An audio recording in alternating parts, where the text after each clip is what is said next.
მოგესალმებით ძვირფასო მაყურებლებო. დიდი მადლობა მინდა გადაგიხადოთ ჩემი და ჩემი გუნდის სახელით იმისთვის რომ გვიყურებთ, გახდით ჩვენი გამომწერი და ელოდებით ყოველ ოთხშაბათს მომდევნო ახალ ეპიზოდს. და ჩემი სტუმარია იაკო. გოგო, რომელიც არის ძალიან ბევრი ადამიანის ინსპირაცია.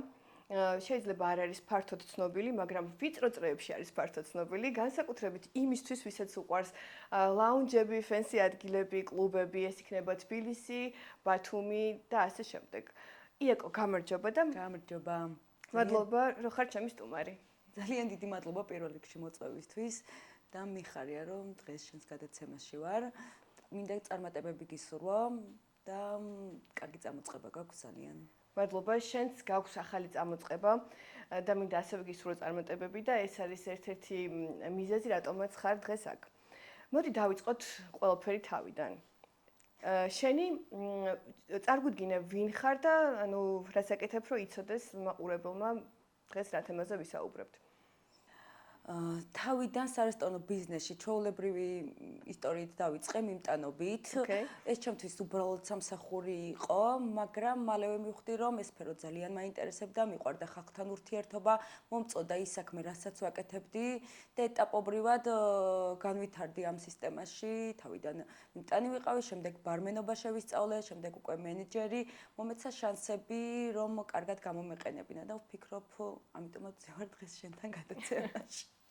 ძალიან მიხარია, მე მგონი პირველად აძლევ ინტერვიუს ხო შენი ისტორიის შესახებ. რამდენი წლის იყავი, როცა პირველად პატარა იაკო მიდის და იწყებს მუშაობას? პატარა ვიყავი ძალიან, იმ დროს როცა მე მიმტანად დავიწყე მუშაობა, ეს სარესტორნო ბიზნესი არ იყო განვითარებული.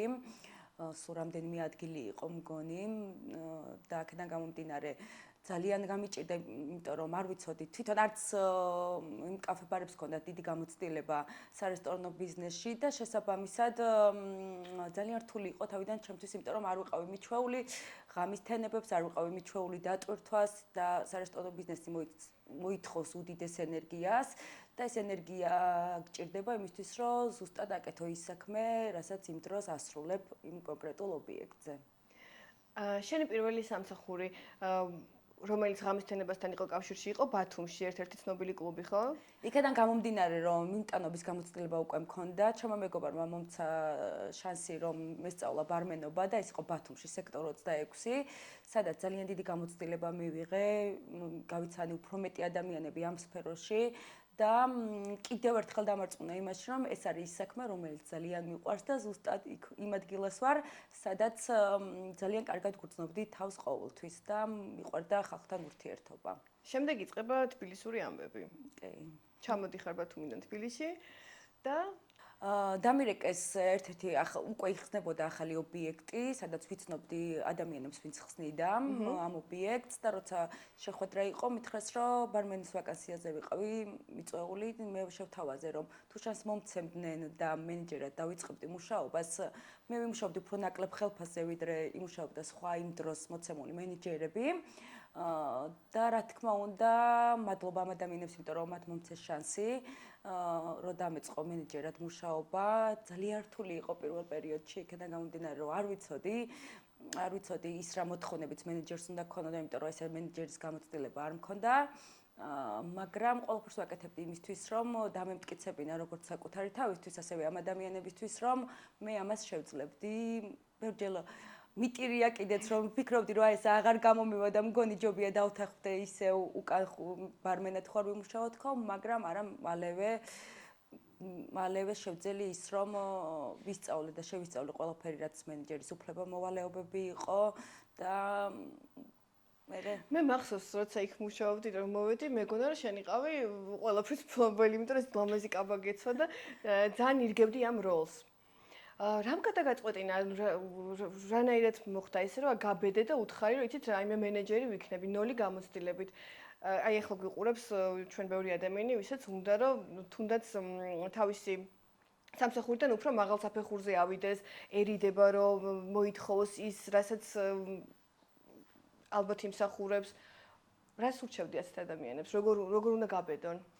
მე ვფიქრობ, რომ თუ მოცემული მომენტი გაქვს ისეთი, სადაც შესაძლებელია რომ ადამიანს შეთავაზოს შენი საკუთარი თავი იმისთვის, რომ შენ შეგიძლია გააკეთო ის, რაც მას სჭირდება და იმ მომენტში და თან თავაზობ, რომ დაუმტკიცებ იმას, რომ შენ იმაზე მეც გააკეთებ, ვიდრე სხვა, რომელსაც უკვე ეს გაკეთებული აქვს, იმიტომ რომ მე ვფიქრობ, რომ ადამიანი, რომელიც ეხლა იწყებს რაღაც საქმეს, იმას უფრო ბევრი შეუძლია გააკეთოს იმისთვის, იმას უფრო ბევრი შეუძლია გააკეთოს ახალი საქმისთვის, რომელსაც იწყებს, ვიდრე ადამიანი, რომელიც წლების განმავლობაში აკეთებს ამ საქმეს, კი ის ადამიანიც იგივე სიყვარულით აკეთებს, მაგრამ ადამიანი, რომელიც ეხლა იწყებს და ასევე საკუთარ თავისთვის და მეორე ადამიანისთვის აქვს დასამტკიცებელი, რომ მე რაღაც გამომივა და მე ამას შენ გავაკეთებ ძალიან კარგად, ვფიქრობ, ეს ადამიანებს შანსი უნდა მიცე, თუ მას აქვს ამის, ესე რომ ვთქვათ, ამბიცია, ზუსტად უნდა დაიჭირო ეს ადამიანი და აუცილებლად გამოგივათ საქმე. მგონია რომ ეს უნარები, ეს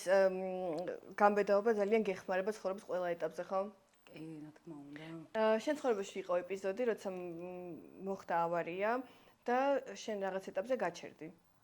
კი, იყო ეგეთი პერიოდი, რამდენიმე წლის წინ, როდესაც შემთხვევას უბედური შემთხვევა, ესე რომ ვთქვათ, და იმ მომენტში არ ვიცი, ისე მოხდა, რომ სამსახური ესე მარტივად ვერ ვიპოვე, როგორც ხდებოდა ხოლმე ჩემს ცხოვრებაში და ამიტომ ერთ-ერთ პატარა ობიექტზე მომიწია მუშაობა.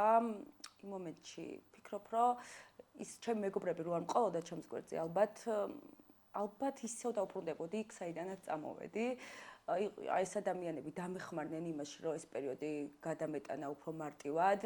დავიწყე მუშაობა და ისევ მიზანი მქონდა, რომ მინდოდა ძალიან მანქანა რომ მეყიდა თავიდან და იმ ადგილას, სადაც მუშაობდი, პარალელურად ვიყავი დიასახლისი.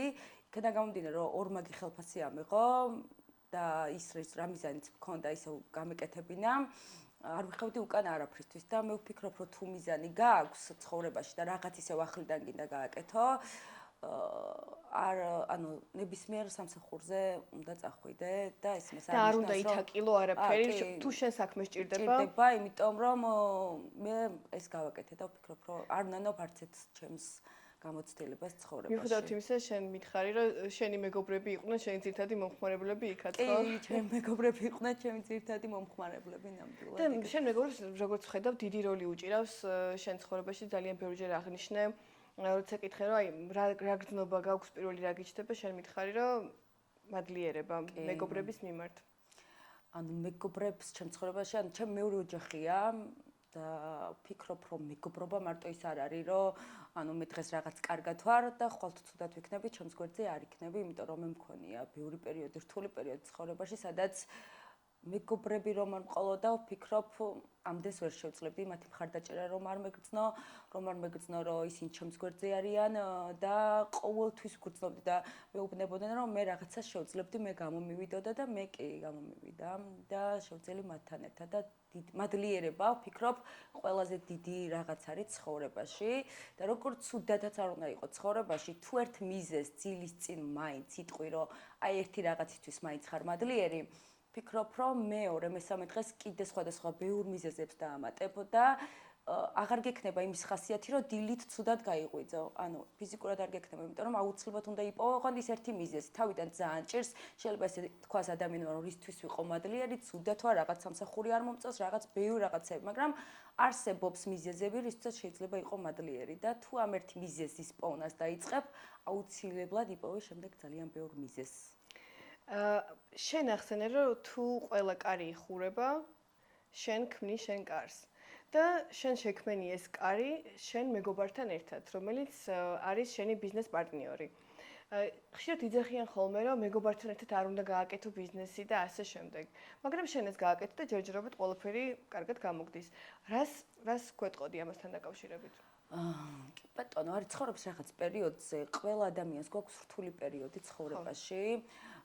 და თუ ამ დროს უბრალოდ სწორად არ გადალახავდა შენს ემოციას, შენს მიზანს სწორად არ დასახავ, ვფიქრობ, რომ იმ მომენტში თუ დაიკარგე, მერე ძალიან ძნელი იქნება ახალი კარის გახსნა და წარმატებისკენ გზა, ვფიქრობ, უბრალოდ შრომის შედეგი არ არის. ასევე არის შედეგი ადამიანების, რომლებიც გვერდში დგას და ესეთი ადამიანი ჩემი საუკეთესო მეგობარი და უკვე ხა ბიზნეს პარტნიორი ხატია არის. და ვფიქრობ, მისი მხარდაჭერის გარშემო ვფიქრობ, რომ ჩემი ოცნება, რომელიც მქონდა, რომ ჩემი რესტორანი გამეხსნა, რეალობად ვერ იქცეოდა. ეს ჩემთვის უბრალოდ ბიზნესი არ არის, ეს არის ჩემთვის საერთო მეგობრობის შრომის, ხედვის შედეგი და ეს წარმატება, არა მარტო ჩემი, ვფიქრობ, რომ ჩვენი საერთო წარმატება, ჩვენი საერთო შრომის. ახლა გადავიდეთ იმ თემაზე, რომელზეც ძალიან მინდოდა იაკოსთან საუბარი. 2 თვის წინ შენ გახსენი ლაუნჯი. და ამ ლაუნჯში მუშაობდი 5 წელი მანამდე. და შენ მითხარი, რომ წარმოიდგენდი ეს ადგილი როგორ იყო შენი და ასე შემდეგ. შენ ასე მითხარი, რომ გქონდა მანიფესტაციები და ეს ყველაფერი დაწერილი გაქვს. კი, მაქვს. ანუ გიზდები. ანუ ეხა უკვე ვფიქრობ, რომ ეს ახალი თემა არავისთვის არ არის და მანიფესტაციას ხშირად ესმის უკვე ადამიანებს. შეგიძლია გვანახო? ხო? ხო მოიტანე კი, გვანახეთ შეიძლება. რამდენიმე წლის როული არის და ვფიქრობ, ანუ ბევრი რაღაც მიწერია და მოდი ხო და ამას კონკრეტულზე შევჩერდეთ. ეს არის უბრალოდ გაჩვენებთ სახელს, მეც არაფერს რომ თლიან ტექსტი არ ჩანდეს. ეს სახელი, როდესაც ამას წერდი, ეხლა უკვე ჩემს შეპესეს ქვია. რა მაგარია. შეპესეში არის გამოყენება. ანუ მე ვფიქრობ, რომ და შენ თქვი რომ მაგიდების რაოდენობაც კი დათვლილი ქონდა და 100 ხო რამდენიმე მაგიდა. უბრალოდ აქ 20 მაგიდა მიწერია და სინამდვილეში 16 მაგიდა გვაქვს. გვიყურებს ადამიანი, ვისაც აქვს ოცნება, რას ურჩევდი, როგორ გააკეთოს სწორად მანიფესტაცია და რა კუთხით მიუდგეს ამ საკითხს? ანუ ჩვეულებრივ როგორც ანუ იქიდან გამომდინარე რომ მეწერა ძალიან მიყვარს, ყოველთვის ვაკეთებდი რაღაც პატარ-პატარა ჩანაწერებს და უბრალოდ ჩანაწერის გაკეთება არ ნიშნავს იმას, რომ შენ რაღაცას დაწერ და აუცილებლად ეს სადღაც მერე ასრულდება. ამისთვის პატარ-პატარა ნაბიჯებით უნდა იბრძოლო, რომ იმ შედეგამდე მიხვიდე. ეს შედეგი ხვალ და ზეგ უბრალოდ ჩანაწერიდან მალევე არ ხდება. ამას შეიძლება დაჭირდეს წლები, ამას შეიძლება დაჭირდეს ძალიან ბევრი მუშაობა, ბევრი ენერგიის ჩადება, თუ ამ ყველაფერს ზუსტად არ გააკეთებ ისე, რომ ამ შედეგამდე მიგიყვანოს, უბრალოდ რაღაც ფურცელზე დაწერო და შეინახო და იფიქრო, რომ ეს ყველაფერი აუცილებლად მოხდება, ესე არ ხდება, იმიტომ რომ ამას ჭირდება დახმარება, ამას ჭირდება ბევრი შრომა, ენერგია და მე აუცილებლად ეს ჩანაწერი ვფიქრობ, იქნება ზუსტად ისეთივე, როგორიც ჩემი რეალობად იქცა დღეს ეითი და აქედან გამომდინარე სწორად უნდა გავაკეთოთ ყველაფერი, როდესაც ვაკეთებთ ასეთ ჩანაწერებს. ისე ხდება, რომ შენ ცხოვრებაში რომ ადგილი, სადაც მუშაობდი 5 წელი, რაღაც ეტაპზე იხურება და როცა უკვე უნდა გაიხსნას ახალი ობიექტი, მან ამ დროს შენ აღმოჩნდი იმ ადგილას და შენ პარტნიორთან ერთად გახსენი 8 lounge-ი. და როგორც მითხარი, ააწყებ ინტერესს და ეს ყველაფერი ძალიან დაჩქარდა, მომიყევი მოკლედ როგორ მოახერხე რომ აი 2 თვეში თუ 1 თვე 23 დღე გქონდა, ხო? 23 დღე კი. ანუ ეს იდეა როდესაც გაჩნდა, უკვე დეკემბრის დასაწყისი იყო და გვინდოდა რომ ახალი წელი, ახალი ცხოვრებით დაგვეწყო და ახალი შესაძლებლობებით. აქედან გამომდინარე, არ მქონდა დრო იმისთვის, რომ ბევრი ფიქრი გქონოდა და დაგვეგეგმა ზუსტად. პინტერესტზე ვეძებდით სურათებს და მედახატიას მქონდა შემთხვევა, რომ ზუსტად ერთ და იგივე სურათი გადაგვიგზავნია ერთმანეთს, რა ეს კედელი ესე ხო არ მოვაწყოთ. აი ეს დარბაზი ესე ხო არ ავაწყოთ და ჩვენ შევწელით ის, რომ 23 დღეში გავხსენით 8 lounge-ი, სახელიც გამომდინარეობს იქიდან, რომ 8 ნიშნავს ეს უბრალოდ რიცხვი არ არის და ეს არის უსასრულობის, ენერგიის და ბალანსის სიმბოლო. და ორი ადამიანის გაერთიანებას დაუკავშირეთ და გადმოვიტანეთ ჩვენს ლოგოშიც ზუსტად ისე რომ ეს ენერგეტიკა არ დაკარგულიყო. იაკო, მაინტერესებს როგორი დამოკიდებულება გაქვს შენი გუნდის წევრებთან, ვინც შენთან მუშაობს, მიმტანებთან, ბარმენებთან, თუ ხარ ისეთი მართველი, როგორიც შენ გინდოდა რომ ყოლოდა ყველაზე მთავარი ამ ბიზნესში არის თანამშრომლები, რომლის გარეშესაც ეს ბიზნესი ფიზიკურად მარტო ის შენ რამდენად კარგი გარემოც არ უნდა შექმნა, ადამიანები, რომლებიც მუშაობენ იქ, თუ არ იქნებიან კომფორტულად და თუ ისინი არ იქნებენ თავს, რომ ეს არის მათი მეორე ოჯახი და არა სამსახური, ვფიქრობ ეს ბიზნესი ვერასდროს ვერ წავა წინ. ამიტომ ამ ადამიანებს მე ყოველთვის ნებისმიერ არა მარტო აქ დღეს რასაც ვაკეთებ, არამედ სხვა სამსახურებში, სადაც მუშაობდი, ყოველთვის ძალიან დიდ მნიშვნელობას ვანიშნავ ვიჭებდი. ყოველთვის ვიცოდი, რომ ამ ადამიანების გარეშე მე რამდენი ენერგიაც არ უნდა ჩამეტო ნებისმიერ საქმეში, მე ამ საქმეს მათ გარეშე ვერაფერს ვერ გავაკეთებდი უკეთესად და ეს ადამიანები ჩემთვის ძალიან მნიშვნელოვანი ადამიანები არიან იქიდან გამომდინარე, რომ მათ გარეშე უბრალოდ რთულია აწყო სწორად ბიზნესი, იმიტომ რომ სტუმარი, რომელიც მოდის და ელოდება შენგან კარგ მომსახურებას და კომფორტს, ვფიქრობ ეს ადამიანები არიან პირველი, რომლებიც აუცილებლად უნდა თავაზობდეს ამ ადამიანებს ამ სიმშვიდეში ხარისხს. სარესტორნო ბიზნესში ამბობენ ხოლმე ხშირად, რომ სტუმარი ყოველთვის მართალია.